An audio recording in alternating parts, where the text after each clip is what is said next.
Hi, everyone. As you can see, once more, we are here to have a discussion, do an interview style thing. We are joined today by Jim Zub, and I'm very, very thrilled because we're going to talk about a lot of things. And you may know Jim from a lot of different things: Skull Kickers, Wayward, Samurai Jack, Rick and Morty versus Dungeons and Dragons and versus Cthulhu, and of course, a whole bunch of work over at Marvel. So I want to bring him on and say hi. Thank you so much for joining me. Hey, We're going to be talking about, I put the background so we could be all branded. Conan and amazing. Sorcery comics. I love it. Thank you so much for having me. I've been a big fan of the channel. I've watched a whole bunch of your videos, and it's sweet to be on one now, and I'm glad we get to chat. So this No, is going to be great.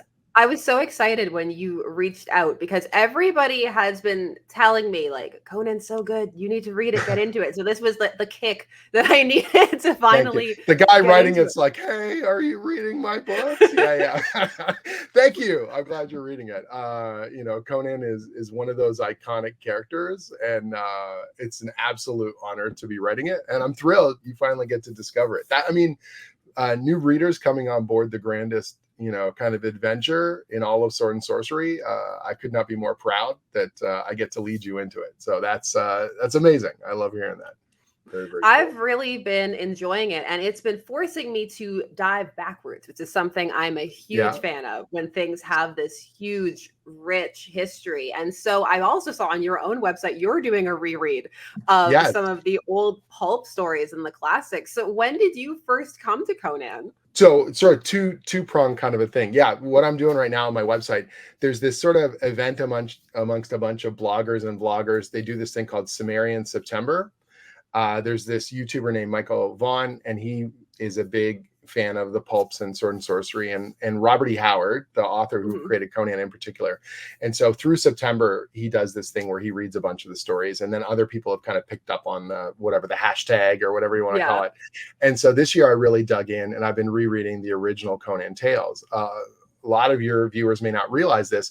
Conan is older than Superman by 6 years. He's a pulp 1932. character. Yeah. That's right. And who was oh, you did your research. That's so awesome. So he's a pulp character who kind of became the foundation of the Sword and Sorcery genre through the pulp magazines, right? These quick, disposable entertainment magazines that were coming out at the time, jam-packed with really short prose. But I came to Conan much later, obviously, because this is the 1930s and all that stuff.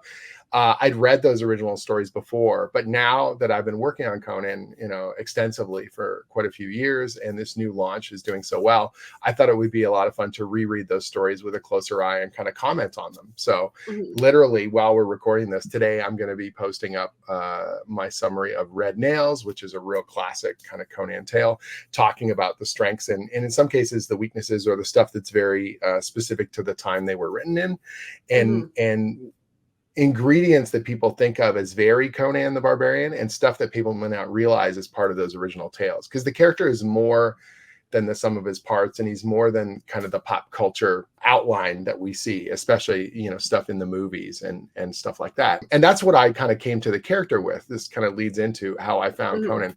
I was so young, I can't remember if it was comics or the original movie first from 1982. It was the iconic Arnold Schwarzenegger film. I know I was too young to technically see it because it was R-rated, but it was also the coolest damn fantasy film I had ever seen because it was so violent and because it was so kind of unleashed.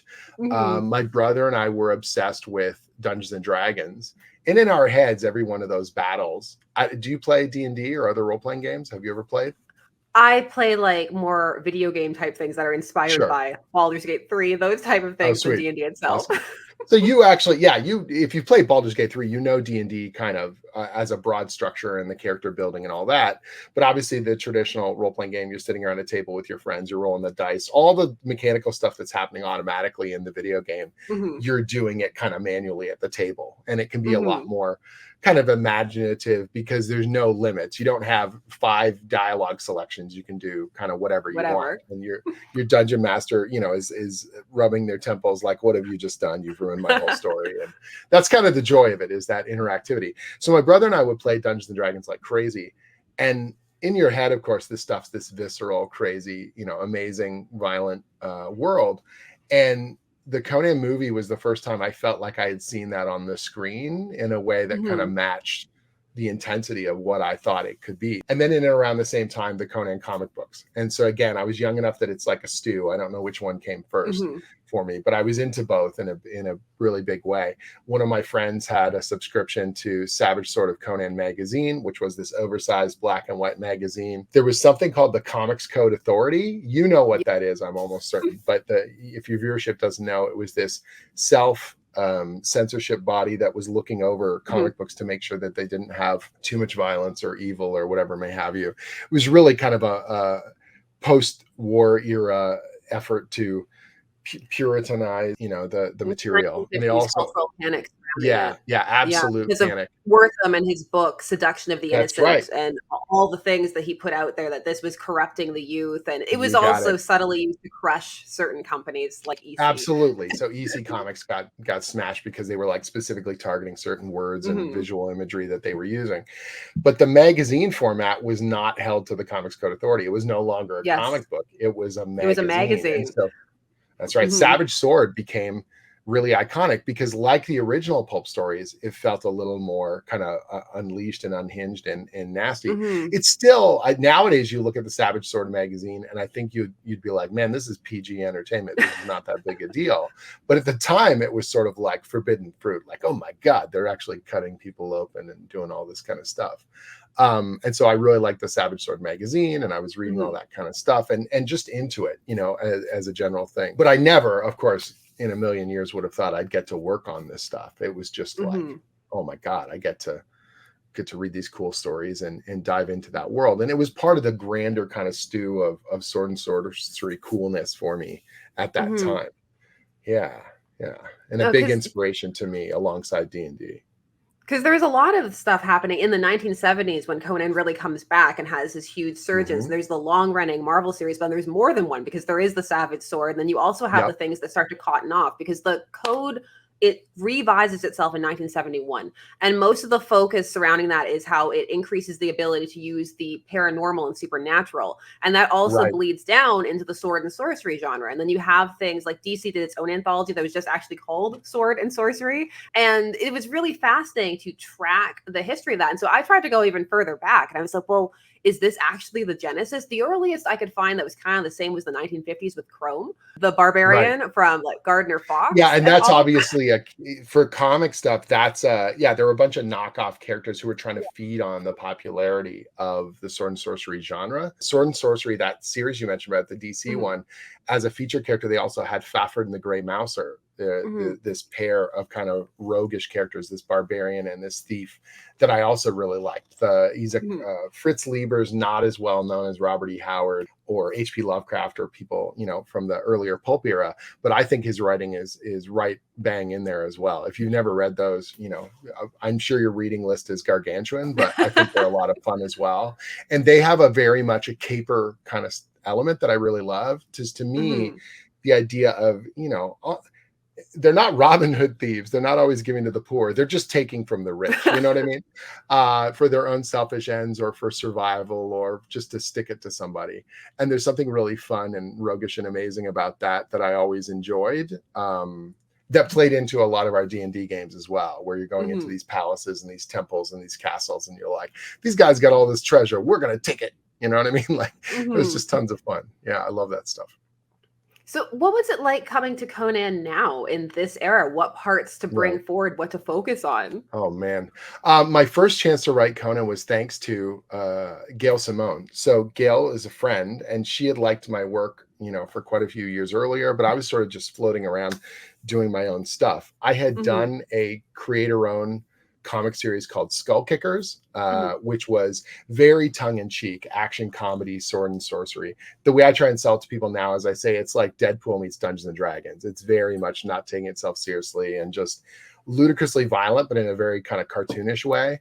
But it had elements of Conan and elements of Dungeons and Dragons sort of thrust into it, with an idea that I'd never get to work on those things. So this is the book where I just get to indulge myself and do all this ridiculousness. I get to work with this amazing artist, Chris Stevens, and another one, Edwin Huang, and Misty Coates. And we made this crazy comic series together at Image, and it was a ton of fun.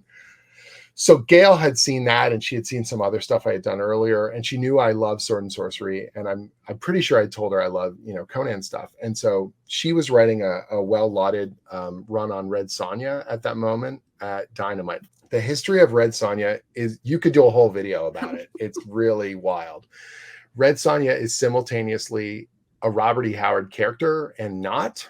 I know it sounds insane. Roy Thomas, who was writing almost everything Conan at Marvel, one of the ways, there are only, depending on how you measure it, 21 Conan stories, and he adapted them all to comics, but the book was crazy popular. So one of the ways he would come up with more stories is he would take other Robert E. Howard stories, horror stories and westerns and different historical tales, and he would sort of like strip all those anachronistic elements off of it and turn them into Conan stories.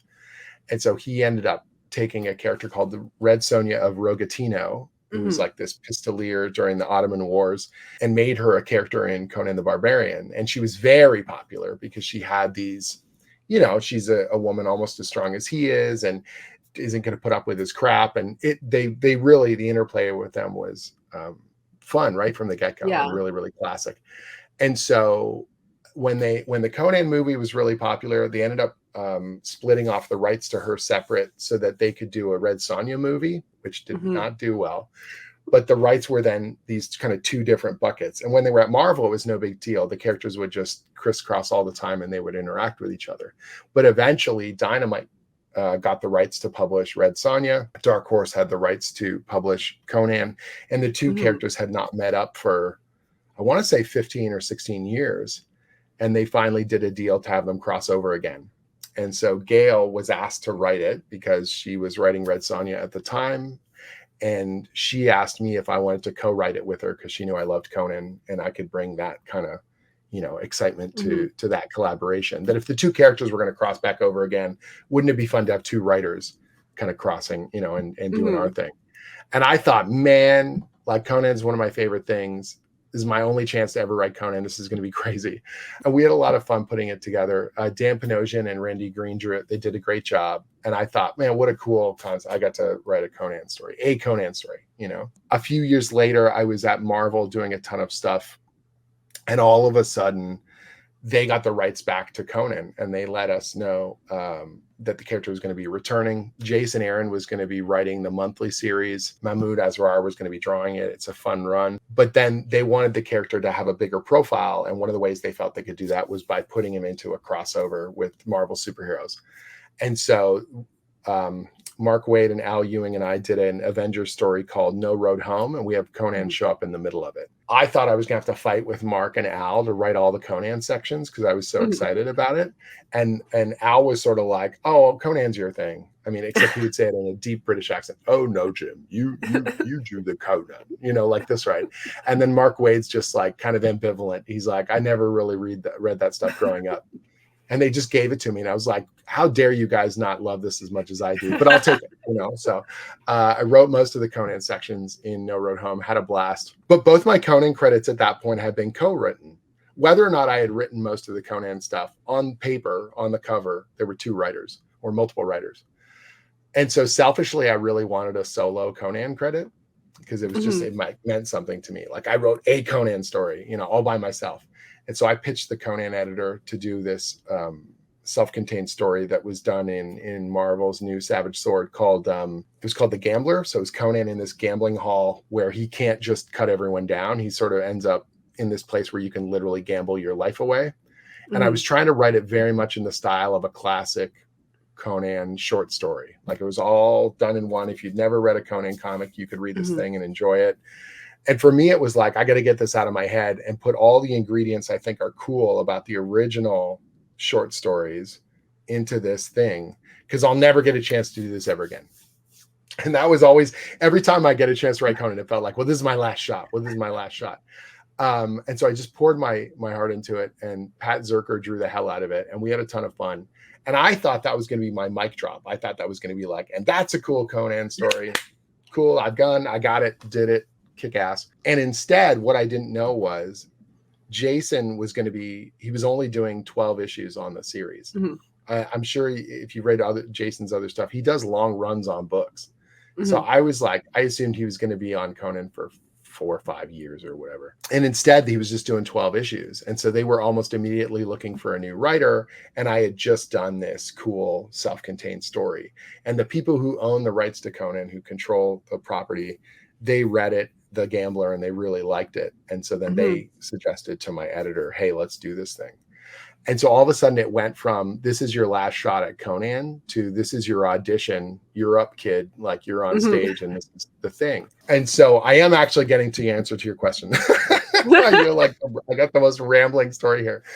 So what do you bring to this character that is iconic and has been around for so long and is indelibly kind of linked to this genre? And you need to do this weird thing where you need to keep those core traits in mind. Who is this character and what do they believe and how do they act? Because you can't go out of character, otherwise they don't feel like Conan. But on the other hand, you want to use the ingredients that people love about sword and sorcery as a genre and these concepts, but put enough something new or slightly different or spice it up in a way that they haven't quite seen before, that they don't feel like, okay, so he's going to go into a tower and he's going to kill a monster and there's going to be a wizard and the wizard's going to try and cast an evil spell and he's going to put a sword through him. Like those are all things that can happen in a Conan story, but if it all happens in the order you expect, the way you expect, down to the moment, you're just like, yawn. Why do Mhm. I care anymore? And so your job is to sort of like, and I think it's true of any iconic character. It doesn't matter if you're Superman or Batman or Wonder Woman or the X-Men or Spider-Man.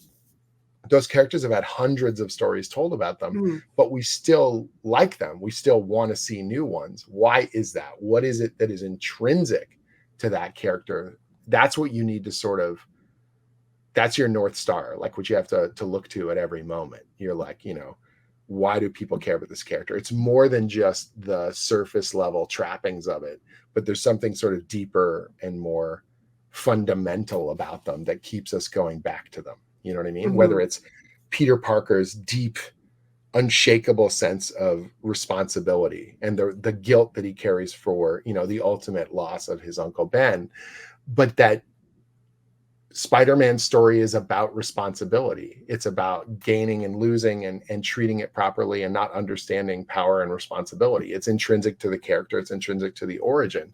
And so whatever you're doing, at some point in time, you're showing Peter holding on to, failing at, or redeeming himself in and around Mhm. responsibility. You know what I mean? And our own understanding of that.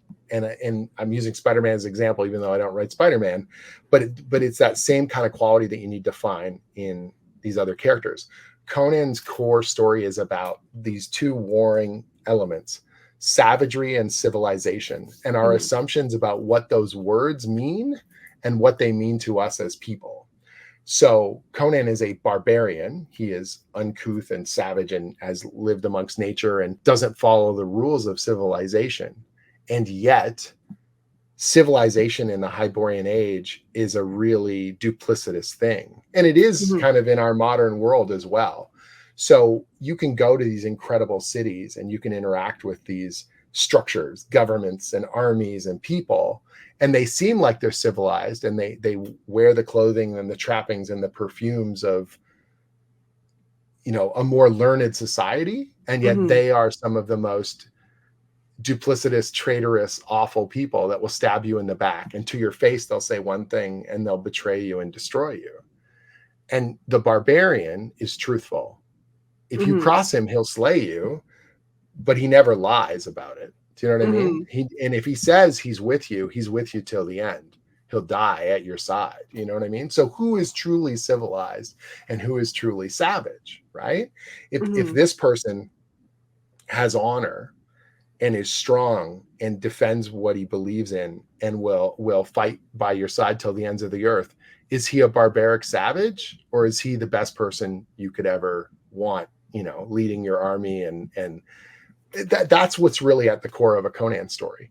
So if you tell a story that's all the surface level traits, hey, there's a cool monster, oh, there's a funky weird thing, you can Mhm. get a Conan story, but I don't think that Conan story will resonate and last. It'll just be surface level entertainment.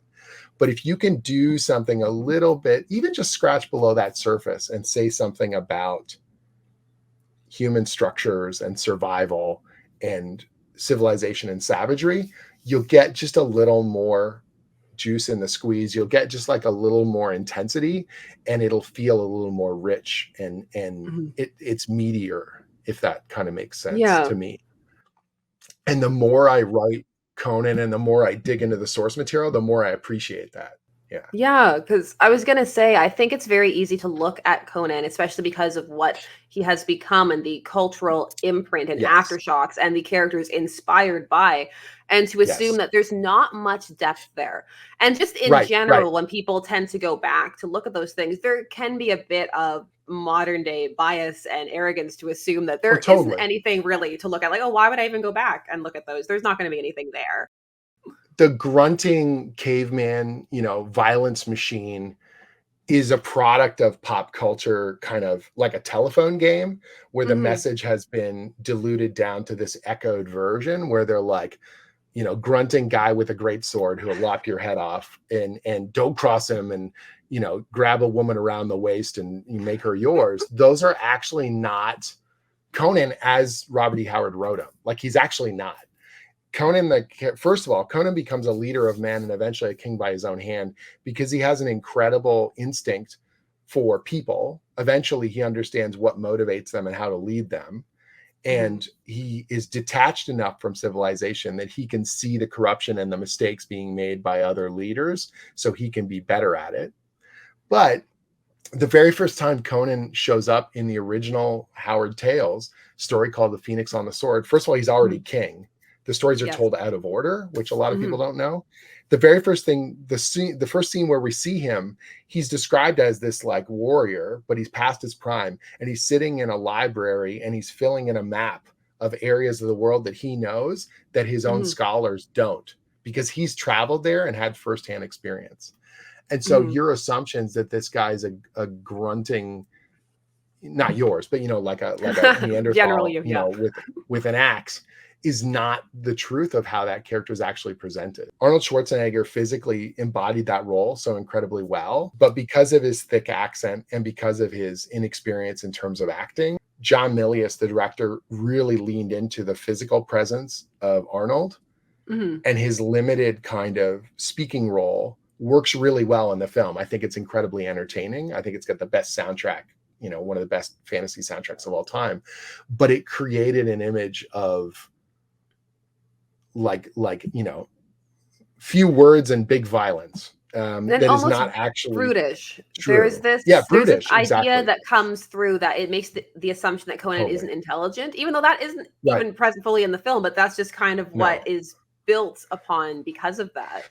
And I think it was a smart move in terms of the director, because you got to play with the tools you've got. Mhm. Every plan that you make once you're on set in a movie, you have to play with what you've got. And they realize what Arnold was and what Arnold was not. And so John Milius gives the film a philosophical edge, but all the philosophies coming through characters like James Earl Jones, Thulsa Doom and stuff like Mhm. that, where he's speaking of a made-up concept called the riddle of steel, this idea of what is stronger, the weapon or the man who wields it, and all this kind of stuff. And so it has echoes of the original source material, and I think it portrays the world relatively faithfully, but the character himself, it's like the world breaks around him physically, but he doesn't get to show his guile or his intellect in a really keen way that I feel like shows up a lot more in the original prose and can show up in the best of the comics. You know what I mean? Mhm. So my job,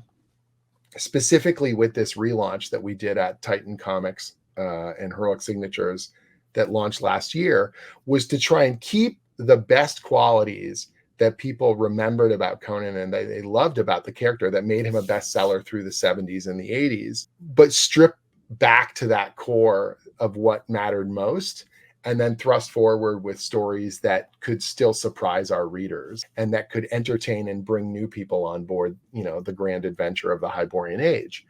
And it's incredibly intimidating, but it's such an honor to be able to do that, to say this character still matters, what matters most about them, and how can I show you that this character is relevant and vibrant, in 2023, 2024, and ever Mhm. onwards. Um, that is a very cool thing. That is a very potent and amazing thing, you know, as we head towards the 100-year anniversary of his creation. And so you're like, okay, the Hyborian Age, we now have the ability to do a mature reader's book, which has never been done with a main Conan title, where you can actually have it be as violent and as sexy and as powerful and cool as the original pulp tales. And we can kind of push out into cool new areas and build in kind of stories with unexpected stakes. And that's sort of been my goal with the character, is like, don't lose the things that you thought were super cool about them and that is at the intrinsic kind of foundation of the character, but create new stories rather than just adapting the existing ones. Because the original Conan stories have been adapted multiple times. Most of them were, they were all adapted at Marvel at one time or another. And Dark Horse did adaptations of most of them. And they're great. I really enjoy them. I think they're cool. But the problem with doing them again is if you can't surprise people anymore. Like a classic tale, like something like The Tower of the Elephant, which might be one of the finest sword and sorcery short stories ever written. It's amazing, but everyone who has read it knows how it ends. So no matter how beautifully we illustrate it, at some point there's no surprise there, and there's no ability for us to sort of pull a lever and go, oh my God, I can't wait till next month because I don't know what's going to happen next. When you read an original Conan story, you didn't know what was going to happen next, and that's part of the excitement. And so my job has to be to reinvigorate that excitement with, how are they going to get out of this one? What are we going to do next? You know? Yeah. What's been some of the fun stuff that you've had adding to it? Because I noticed you've pulled a lot. Sure. Like there's, Cull's there, Brule's there, like the characters that debuted before, because Howard was already working heavily in the idea of this kind of interconnected universe, like partially it's because his interests overlapped, and also sometimes by necessity. Like I know the first story was a rewrite of one he had written with Cull as the protagonist at first, but then he was like, we got to rework it because it didn't sell. So there already was this intense world building there. So what are some of the things you're having fun adding to it? I think so. Exactly what you were saying. Howard was one of the first writers to have a sort of continuous timeline or to reference his own stuff in other stories. You know, Lovecraft, who was also a contemporary being published in Weird Tales, did the same thing. And in some ways, they would also feed off each other. They became pen pals and they would populate each other's stories with funky little bits of mythology. And you never want to fill in all the gaps, because mystery and the unknown is such a huge part of what makes these worlds feel kind of cool. But on the other hand, some of the threads that were already there, like the Thurian age is the pre-age of the Hyborian age. So Cull is from an earlier era than Conan. If you want to think of it this way, Cull's era is more like high fantasy, where there's a lot more magic and there's these soaring kind of kingdoms. And Conan is sort of living in almost the post-apocalyptic version of that time. Most of the castles have crumbled and most of the vast places are destroyed and in disarray. And so Conan is exploring the ruins of Cull's era. Conan is finding the hidden artifacts and the lost magic that has been buried from Cull's era and sometimes even earlier. And so just between those two, there's a really neat interplay visually and thematically. But then to take it one step further, whenever Howard would be writing horror stories or contemporary, and when I say contemporary, I mean the 1930s, characters running around pulp stories and horror stories and cowboy stories and detective stories, he would sometimes sprinkle in some of those same words and myths and ideas and iconic little bits and pieces. And so to me and to a lot of readers, that speaks to this interconnected kind of world and the mysteries that it creates. And so one of my ideas was, let's make more of those. Let's take those cool little funky sideline ideas and passages and symbols and objects and weave them even tighter together, because you have a modern audience that's much more used to that kind of a thing, an interconnectivity. I don't want to call it multiversal because it's not about going to different dimensions, but it is about a timeline that is, fluid in the sense that events can happen. Cthulhian kind of elder god stuff doesn't have to be in the time period it's happening. It can sort of ripple forwards and backwards and all kinds of creepy supernatural stuff like that. And so I wanted to put more of the old kind of pulp horror back into the series. And I wanted to show that Robert E. Howard's ideas and myths, they had this depth and this cool echoing quality to them. Mm-hmm. So using things like Cull and Brule, specific names and ideas, was all about populating this world to make it feel even bigger and to make it feel like you're seeing this really cool slice of it in this current adventure, but just out of reach, there's all sorts of awesome stuff. And Yeah. maybe we'll get that too, and we get to surprise you every month with some new little revelation. Yeah.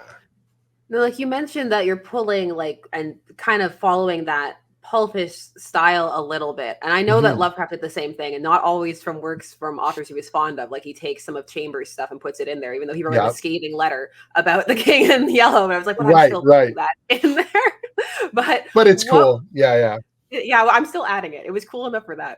But what is the difference you would find between writing in the more superhero style and the more pulp style? Because they are different, but they tend to be, when people are talking about the Golden, they almost get lumped into one thing. But so what would you say is the difference?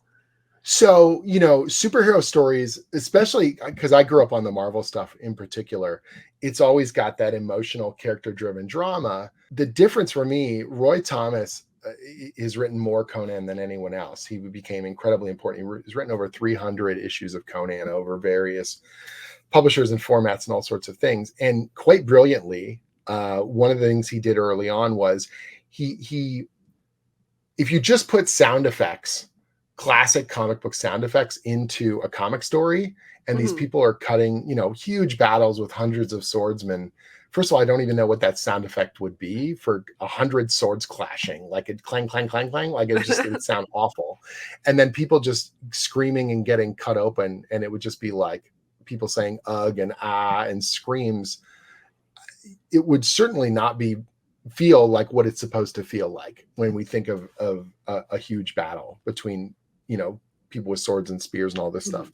And so one of the things that Roy did was he built these narrative captions where he started to describe things. And he's not just saying like 100 guys with swords charge over the ridge. What he would talk about is he would talk about sensory information that you weren't seeing on the page. He would describe, the visuals, glint of steel or things like that, but he would describe whatever, like the smell of coppery blood in the air or the tensing of their muscles as they smash into each other. And so you have a visual component of a comic panel, but you're also getting this almost literary poetry of the violence and of the sensory information that you're not getting on the page. And it's, I don't want to use the term because it's been overused in movies so much. You think of like the Michael Bay slow-mo kind of, the Zack Snyder-ish kind of, thing, but it's like you slowed the film down. It's like you slowed down that moment of extreme violence and intensity, and you go, look how beautiful and poetic and textured this war is, this battle is, this clash between people and their physical prowess or what they're thinking in those moments. And it gave it this elevated quality that I really enjoyed. I would lavish more time and attention on those comics. It increased my vocabulary like crazy because they were using words that I hadn't seen before. I would literally run to a dictionary and try and figure out what they were talking about. And it elevated it. It made it feel much more epic and visceral in my mind. And so when I'm writing Conan comics, I need to bring a little bit of that thunderous kind of poetry to the page. And it's intimidating, but in a really cool way. Because if you do it right, you feel like you're grabbing something more mythic. And there's characters I think you can do that with. Thor's a natural, you know what I mean? Where you could do that same kind of quality with a mighty Thor story. And because people expect that gravitas and that kind of mythic kind of element. I think Doctor Strange, you can do that kind of thing as well. The supernatural and the magic and the unknown. And those are two characters I would love to write for that very reason, because I think you could bring that textured, cool, mysterious, supernatural quality to them. Any kind of supernatural character, I feel like you could delve into the dark and atmosphere and creepiness.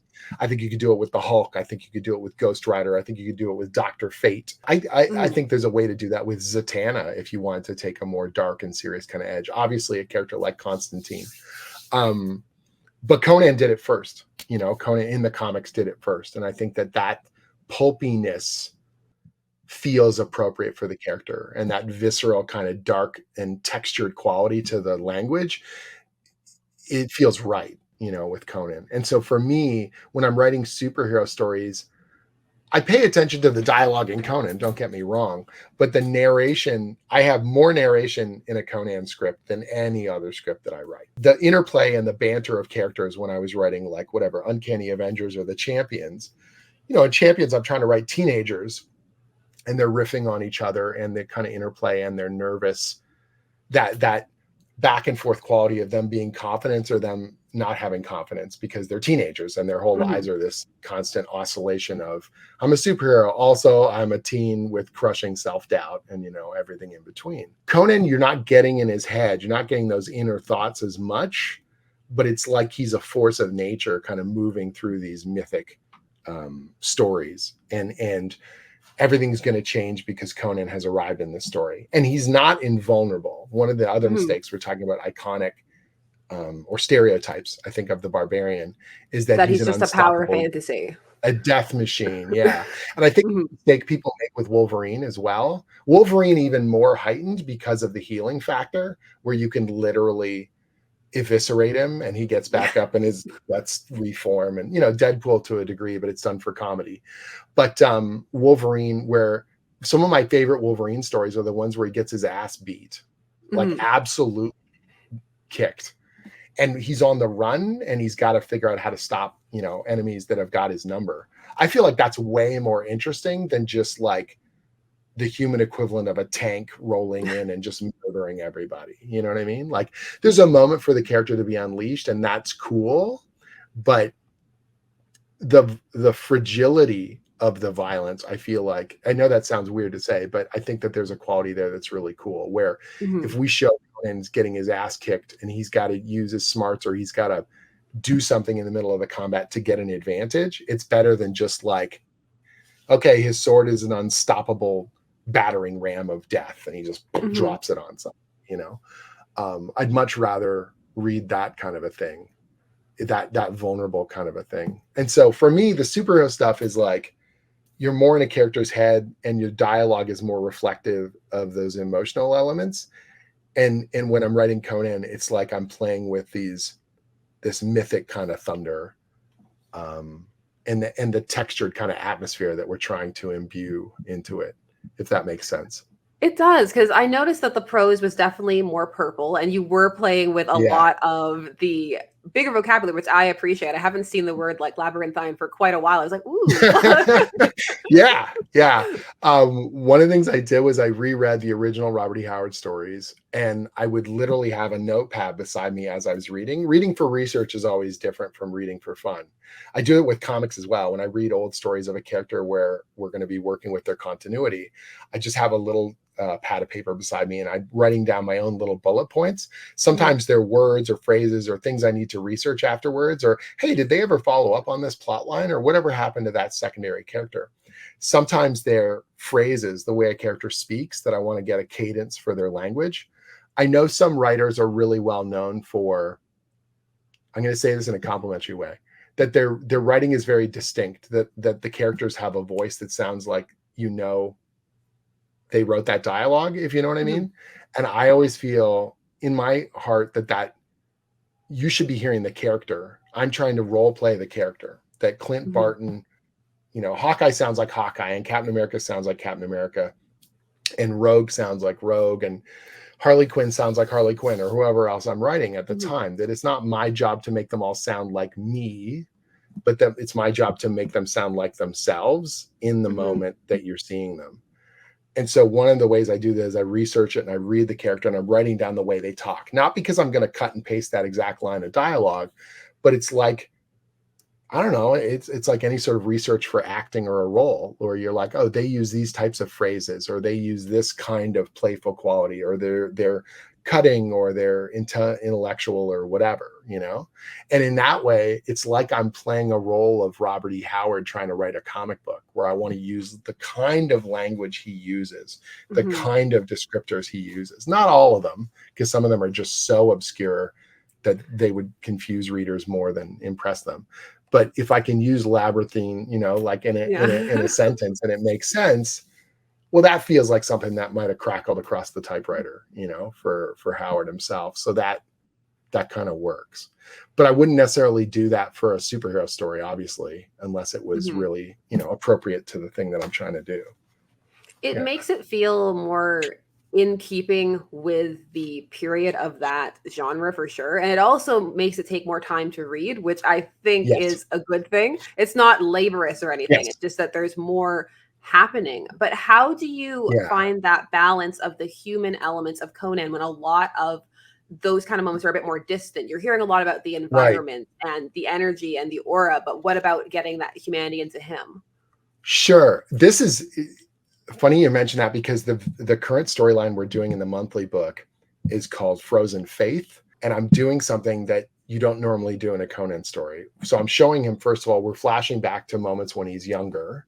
And he's questioning his own faith. So most people, if you know anything about Conan, you probably know his god is called Crom, the god of the mountain. And he's this very distant, detached deity who the Sumerians are taught that when they're born, basically Crom imbues them with the ability to survive. He makes their body metaphorically like steel or like stone. And then, they can deal with the trials and travails of a hard life. And then he doesn't pay attention to them at all. It doesn't matter if you pray to him. It doesn't matter if you ask him for mercy or help or anything. He's not doing jack for you until you die. And then if you die, you find it if you lived a good life. And by good, I mean, fought for what was right and survived the worst that the world could throw at you. And so Conan is told this as a child, and you're just supposed to accept it. And we see through the stories when he grows up, he will give lip service to Crom, or he, uses the word Crom in insults or in, curses or whatever may have you. But I've never seen a story where he ever questions it. You know what I mean? And so I looked and I thought, looking at the original Conan chronology, the youngest Conan is ever in any of the Robert E. Howard stories is one called The Frost Giant's Daughter, which this year is celebrating 90 years since its original publication. And then I posited and said, well, what if that is the very first time Conan ever interacts with the supernatural? What if that is the first time he finally sees something beyond the physical world that he grew up with and he knows?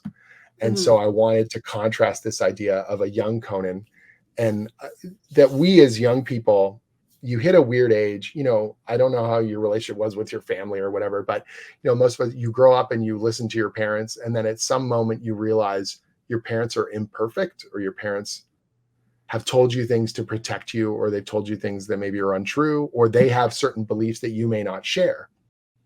And we don't always know those moments. Sometimes they creep up on us over months or years, and other times it's like a singular instant where you go, I don't believe in this, or I need to find this for myself. Do you know what I mean?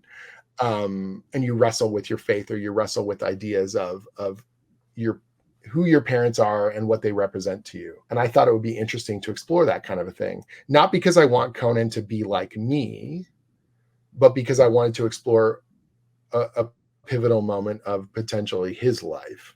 And so I can use things I've learned about my own life, or things I think, and question them, but I'm always pushing them against who Conan is as a character. And he may come to different conclusions, or he may go through obviously vastly different, challenges because of it.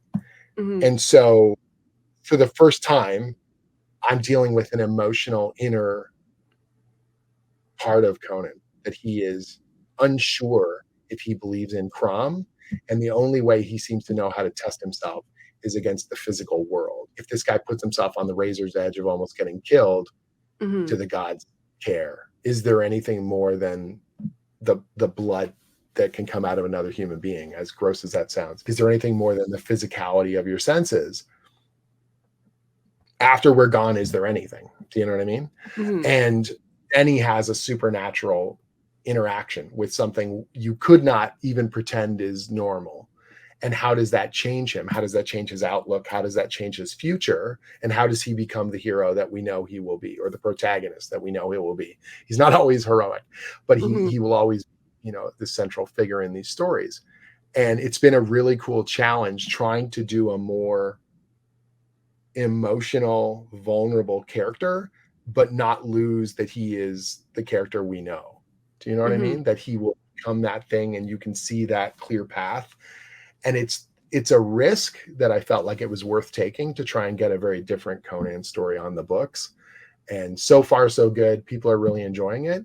The final chapter is going to come out end of October, and we will see if we stick the landing. I think we did, but I'm a little biased. So I'm hopeful that readers, love it as much as I do. Because all of us on the team, Doug Braithwaite and Diego Rodriguez and Richard Starkings and Tyler Smith and Chris Patera and Ashley Hodgkins, all the people who work at Heroic and Titan and in our creative team, we've really putting our hearts into the book to try and make something beautiful and something that lives up to the legacy of the character, but still can surprise you, Mm-hmm. Yeah. How is it balancing that fandom with the character? Because, you oftentimes hear people approach the idea of being a fan and working on a work as either a positive or a negative. There's like, no, you shouldn't be. Sure. Oh, yes, you should be. So how do you find that? Because you are such a big fan of Conan. It's the weirdest thing for me now, because I wrote the character at Marvel, but my monthly run on the character started essentially a handful of weeks before the pandemic. And so my entire run at Marvel on the monthly book came out while we were in lockdown. So I wasn't able to promote the book very much. Most of we had 2 issues come out, and then we had a huge 7-month pencils down, no issues came out, which just killed the momentum on the series. And it's not Marvel's fault. I really enjoyed working for them, and I love my editor and the artists and everyone I work with, but it just got the wind sucked right out of it. And I couldn't go to conventions and promote it. And obviously we all had a lot more on our minds than, Jim getting to do a bucket list, comic project. So I was sort of used to people ignoring me on Conan. I don't know how to put it. I was just like, yeah, I did this really cool thing. Does anyone care? And you're like in an empty room and it's just echoing off down the hallways, and not that, and I did it and I had fun doing it. And by the time we came back, we had lost a bunch of energy, and eventually I had to wind down the series. And then Marvel decided, it wasn't going to continue the license and all that stuff. And so I wasn't doing Conan anymore. And so in my head, it was like, oh man, I almost got to do my favorite thing in a big way, but I still did it. And I'm very proud of it and whatever may have you. And then the chance to relaunch it at Titan with the Heroic, the crew that owned the rights to Conan, it was such an amazing opportunity. And it was so unexpected. We did a bake-off. So that's a terminology for in freelancing when you're competing against other freelancers for your pitch, usually writing. So I wrote a proposal, and there were a bunch of other writers who wrote proposals, and we all handed them in, and they chose mine. And I don't know how to put this without sounding crass. I don't know if I would have chosen me because I had just done it at Marvel, right? And so the idea of trying to market a brand new publishing initiative from the guy who just did it, he's doing it again, you know what I mean? But they felt that the ideas were really good, and that I had the character's voice, and that we had just gotten a bad, deal of the cards with the way things turned out at the end there at Marvel. And again, not because Marvel did anything wrong, but just because of the world and publishing was in such a turmoil. And I had some bigger ideas that I could bring to this relaunch, that even the chance to repitch this gave me a way to focus my ideas and sort of go, okay, ground floor, what do we do that I couldn't do before? How big can we go? How crazy can we get? What have I learned? And what can we use to make this thing even better? And a big part of that was looking at the fandom and looking at both my own fandom, why I like Conan, why I think he's really cool, and why that world is so visceral, but also the fandom at large, that this character was a bestseller in the 1970s and did pretty well through the 80s and then fell off. Why? Why is it no longer grabbing people's attention? And it's like, yes, some of those fans have gotten older and died off or whatever, but a lot of them are still around. Why don't they go to the comic store? Why don't they buy that book? Why don't they have subscriptions? How can you give them an olive branch and kind of go, this thing is still really cool, and I'm pretty sure you still like this thing. Come on back. We got a cool book for you. And at the same time, not push away a new fan base that could join up, that could read for the first time like you're reading for the first time, and not feel like they missed it. Like, man, there's way too much here. That if you just read the monthly book, you can get a cool ground floor entryway and feel like you're in on it and it works. That's also where those essays in the back, I don't know if you had a chance Yes, to read in the issues. I did. Jeff Yeah. Shanks, he's phenomenal. He's our Robert E. Howard scholar, and he writes these little short essays that give you context. First of all, I feel like they're amazing because you get your money's worth. You're going to get a great story. We want to earn your dollars on that cover, but also that you get this little bit of history. You get to a broader context of legacy and how it all fits together, and hopefully appreciate the decades worth of material that's out there and why people still love it. And really get something that's for the fans and for me, and because I am a fan. And that doesn't mean that we're all one hive mind and we're all going to agree with every creative decision or artistic decision or storytelling decision, but that if we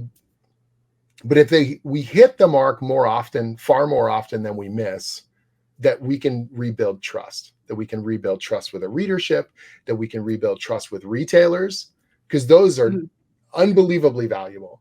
I think people forget about them as part of the ecosystem of comics. But if a retailer loves your book, it's a huge difference. Where are they putting it on the shelf? How are they talking about it to their customers? What are they putting it in the hands of people and saying, you need to read this, or man, you're missing out, or, that's the original viral kind of selling methodology, right? Yeah. And you go to your comic book store once a month, sometimes once a week. What they say and how they rack it and what the little staff picks in the signage has a huge influence on whether or not a book is going to stagnate, whether a book is going to grow.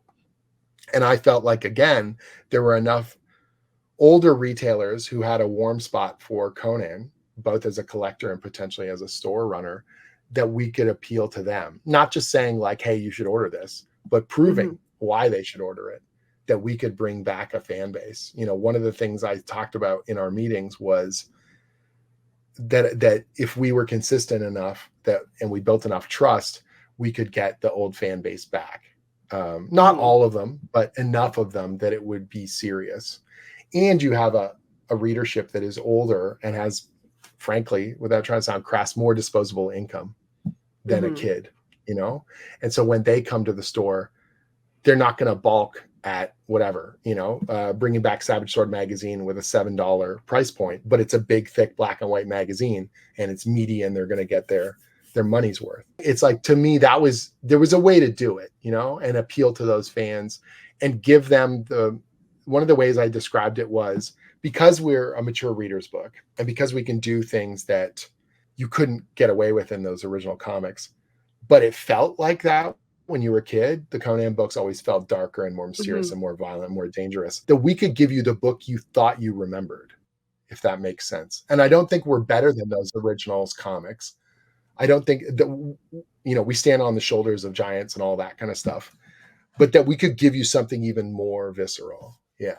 I think that's really, really well put, because when you do go back and look at the older ones, you do have to contextualize them, like you were talking about earlier, whereas from the perspective of what people are used to seeing now, they may appear quite tame, but in their time, they're a lot. And I feel like this also has that, because it is of a more intense level than you see even from some other mature books, just in terms of the amount of violence or nudity that's in there. So it does feel very much in spirit like the older ones, even though there is more there if you go back and look through them. And the way you're putting it very much in spirit is the key there, right? I always wanted to feel pulpy and powerful, not exploitive. And there's a really tightrope walking thing there, right? So there's a whole, obviously there's massive amounts of whatever material out there where you're the whole purpose of it is, sex and violence or whatever may have you, or pornography or things like that. And there's a way you can tip it too far where you're just like, oh, this is just endless slaughter for the sake of slaughter, or this is titillation pushed past the point of, okay, it's just whatever sex material for the sake of pornography. And you're like, how can we ride this pulpy edge of salacious and titillating and engaging in the way that the pulps kind of felt like, or the violence has a purpose and it's paid off. And sometimes it's surprising how explosive it is, but you never doubt why it happened in that moment. It's not just like, oh, we're on page 4. It's time for someone's head to come off. You know what I mean? Like, because it's a horror movie. You're like, well, it's more than just a slaughter fest. You know, I want you to know what's at stake. I want you to feel the intensity of this action and reaction to it, that it still hits you somewhere, instead of just being like, all right, we need a waterfall of blood here, you know? And that's another one of those things where you can easily tip it too far. And so to me, it was like that quality of, I'm trying to make the book feel like it stepped out of the Bronze Age and we just tuned up the volume. It's like a Blu-ray restoration plus, like we've taken this old thing you think you knew, and now it's crystal clear and it's darker and more potent and more atmospheric with the surround sound, and you're in the best theater in the house, and holy crap, I'm living it, you know? And when I meet these fans who are older than me, I got guys old enough to be my dad coming to me at conventions with like sparkles in their eyes.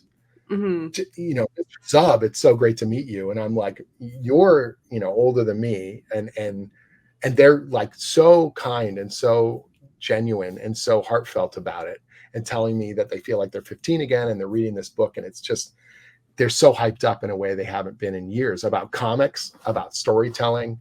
That is the best compliment you could ask for, that you've been able to capture this immutable thing that someone thought was gone, you know, and more than just nostalgia. If it was just they found their favorite old toy, you bring that artifact into the modern light and you go, I still have all these feelings for it, but it is kind of old and clunky because of it's from that era and I'm no longer a child, you know? But if I can take the richness of that and bring it into the modern era, and even under scrutiny, you don't feel like I'm talking down to you, or it doesn't feel childish.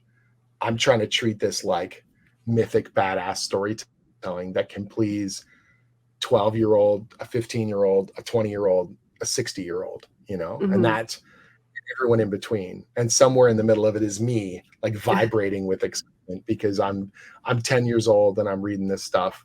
I'm 20 years old and I'm rereading it and enjoying different aspects of it.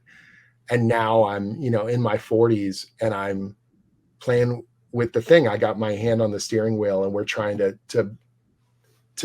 take this into a whole new audience and keep the fan base, you know, that should have always been there the whole way. Yeah. What's the cross section been like of old fans versus new? I mean, I don't have a pie chart. I can tell you that it's been phenomenal. I get more fan mail and social media for Conan than anything else I've ever worked on. And I've done bigger books, I'm sure, if you looked at sheer number of copies sold, but it's the most vibrant and connected fan base I've ever interacted with. And the reason why is because I thought about this at length. I've worked on books like Rick and Morty versus Dungeons and Dragons, which was amazing. I got to co-write this thing with Pat Rothfuss. I worked with this phenomenal artist, Troy Little. We made this amazing series. At that time when that book came out, Rick and Morty was the hottest show on TV, not just animation. It was huge everywhere. And D&D was ascendant in pop culture, thanks to Stranger Things and Critical Role and all this other stuff. But people were excited about the confluence of these two properties because they were both very popular things. Do you know what I mean? Yeah. It wasn't me. I was just part of that thing. And I wrote the story and I worked very hard on it and I'm super proud of it. But people were excited about Rick and Morty because of Dan Harmon and Justin Roiland and the creative teams on that animation and all the general pop culture stuff that was going on. When I was co-writing Avengers with Mark Waid and Al Ewing, Infinity War is coming out, and Avengers is the hottest movie on planet Earth. It's one of the biggest pop culture events in recent history. Holy crap, I get to be part of that. Sort of. Like I am writing a thing, but it's like the Avengers is a planet and I'm a little satellite that gets to be in the gravity, you know, of it. But it's not me, baby. I'm not doing it. I get to be part of it. I'm in the wake of this incredible thing that's moving. for the first time ever, I'm working on a, whatever you want to call it, a hit book. And the reason why it's a hit is because of the comic. There's no new Conan video game. There's Conan merchandise and stuff that's coming out, but there's no new movie, you know, currently in development. There's no, it's because the comic is really cool and people are really liking it and they're talking about it. So every time Conan comes up, are you reading this comic? It's really badass. Oh my God, this thing is so cool. And so in turn, the fan base is so vibrant and communicative and excited. Every time the book comes out in another language, we get a flood of messages from that country. You know what I mean? Like Italian and Spanish and German and French, Portuguese. Our South American fans are some of the most passionate and vibrant you could even imagine. And I've never known when my books are coming out in those languages. Like if a book came out in French, I was like, oh, that's cool. Someone brought up a French book for me to sign. When did this come out? Oh, last year. Oh, cool, man. I got to see if I can track down a copy. I know the week that the book comes out, when Conan comes out in another language, because we get bombarded, you know? I know months in advance because it gets announced. And those fans are freaking out. That's different. I've never had that kind of an experience with a project before. And that is so special and feels so cool. And a lot of people saying they were intimidated by the idea of getting on board Conan. And they're starting up thanks to the new series, or the relentless good word of mouth that the old school fans have heard, oh, the new book's good. And they're like, yeah, but these books always relaunch within 12 issues and it'll get oversaturated and they'll wreck it. And then they hear month after month after month. No, it's still good. No, it's still amazing. Oh, they just went to multiple printings again. You know, you got to read this thing. And we finally broke through the calcified kind of bitterness of fandom, the shell that they built up. You won't hurt me anymore. And they really, really love it, you know? And even if they occasionally disagree, where they're like, oh, I don't know why you guys did this. And I was like, yeah, but you're reading every month. I'm not trying to make you hate read or whatever, but like, trust us. Like I said, more hits than misses. And we're going to take you on a really cool ride. And they're with us. They really, really are with us. And so if they're giving us criticism, it's not with this, like, I know sometimes the fandom can be like, this sucks and therefore you suck and I'm gone. Every so often, if we warble a little bit, they're like, come on, you're better than this. And you're like, all right, we're going to live up to your expectations. Not that I'm going to give you every plot point the way you expect. I got to be able to surprise you, but that you trust that we care about it the way you care about it. And we're going to put as much of ourselves into it as we can. And together we're going to go on this really cool ride. You know, that's what I think we've been able to deliver on with the Conan series. And what I hope is that it's taught me how to be a better writer, how to engage with a fan base, how to take an icon and strip away the extraneous stuff and work well with it. Play in the sandbox, but also build castles you never expected, if you know what I mean. I think it's going to make me a better superhero writer. I think it's going to make me a better writer on my creator-owned books.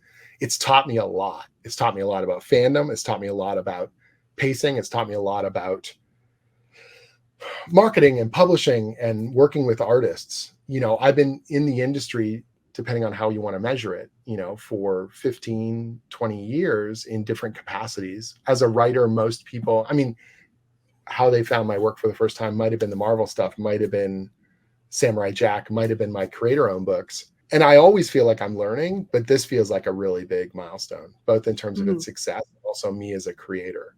My confidence, my understanding of what I do well and what I bring to a project and how to share with everyone else on the team and get them hyped for what we're going to be able to do, you know? Yeah, all of it. It's such a special time right now. And it's why it's easy for me to endlessly blather about it. I can't stop talking.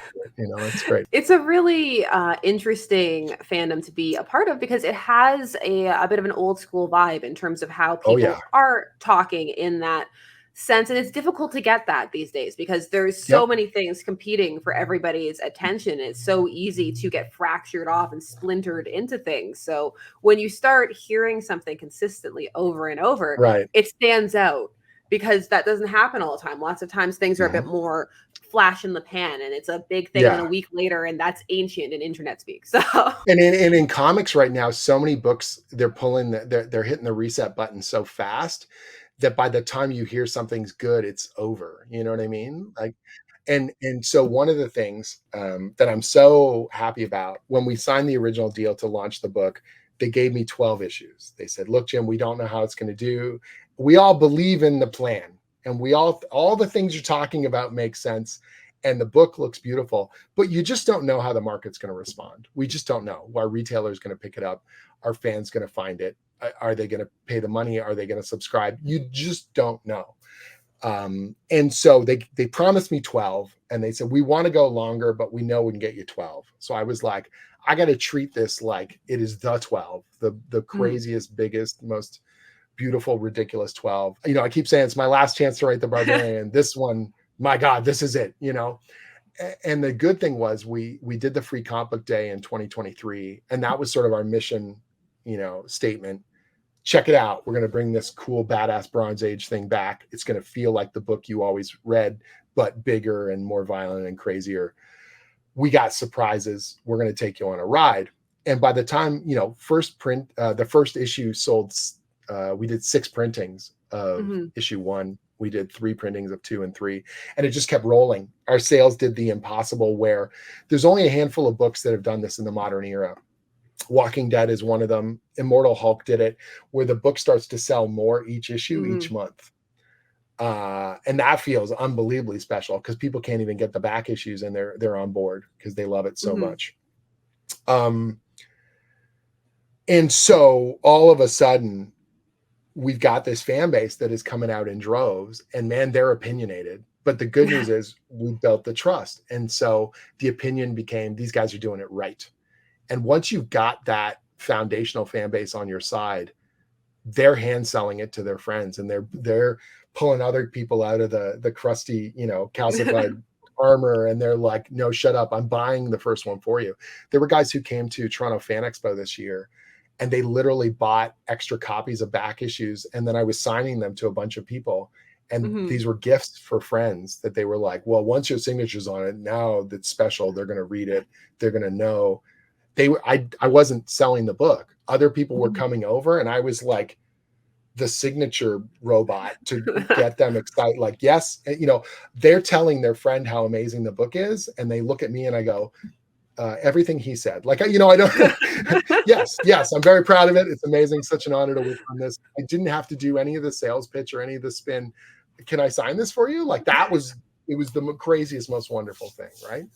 And so it's not to say that there are never any disagreements, or that the fandom, again, is some unified, perfect thing. But when you've got momentum like that, it's really amazing. It's really beautiful. And I certainly don't take it for granted. That's for sure. I'm always trying to be out there and encouraging people. People are sending me photos of themselves just holding the book, regular monthly issue, or check out their spread. The first time you see someone's Conan room, that's a little intimidating. So these guys who have man caves that they've literally decorated up in Conan stuff, like floor to ceiling shelves of the books and statues and action figures and Arnold autographed photos framed on the walls.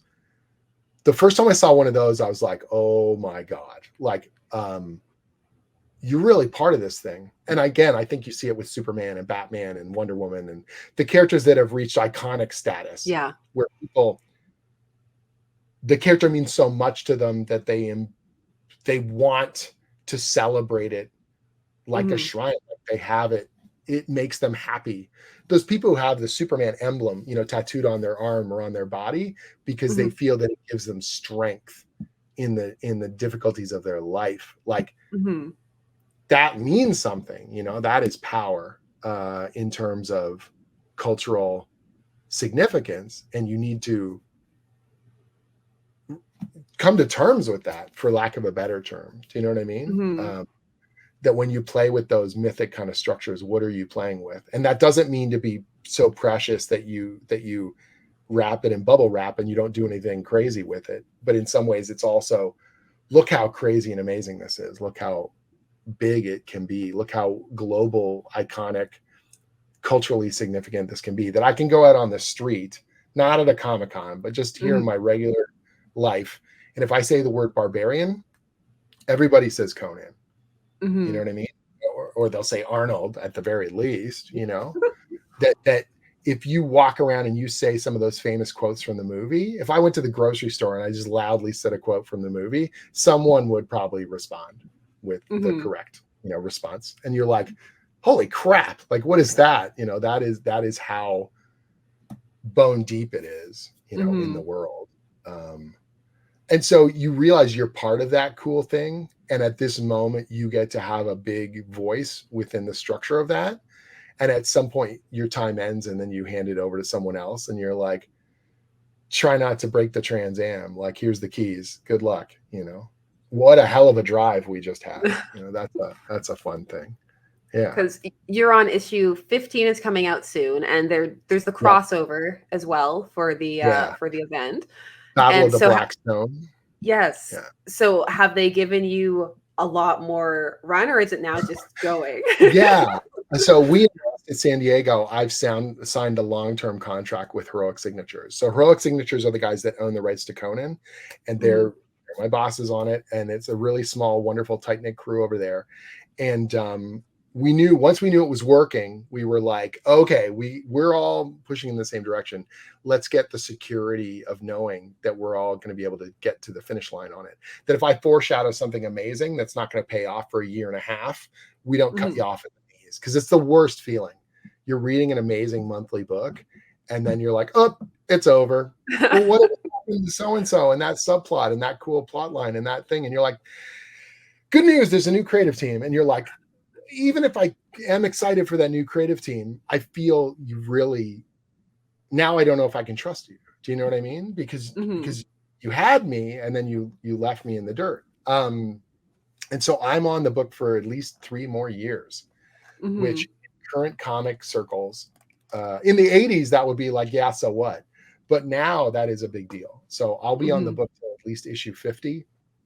All the big crazy plot lines I want to pay off are going to be paid off. We're going to be doing all sorts of amazing stuff. Structurally, I'm already plotting out stuff for end of 2025. So, 15, like you said, just came out. I'm writing issue 24, 25, 26. Like, I'm plotting out stuff already up on issue 30. Like, that's what's great about it. We know where these things are at. Each year kind of has an amazing theme and a concept drives it. And so even though we jump around the timeline with Conan, there's always a thematic continuous idea. And Blackstone is sort of our year 1, if you want to call it that. And we're about to reveal our year 2 kind of big theme and big idea. There'll be a free comic book day issue next year and the same kind of thing. We're going to pay off this really cool element of it. And that's what feels amazing, is I know what's coming next and I'm confident we're going to get there, and readers get to be confident that when they're buying this book, they're buying a really cool, long-term, awesome thing that we're all going to be able to celebrate together. And it's the best feeling. It's what I've always wanted to do in comics. Well, I'm going to keep that train running forward and say that people who haven't checked it out should definitely check it out, because it is really fascinating and it's not intimidating. And I personally love when there's a lot of stuff to go back and check out and look for the roots of. And I hope other people do too. And I want to thank you for taking some time out of I know it's really busy and you're coming up to like con season and all that stuff to talk about it.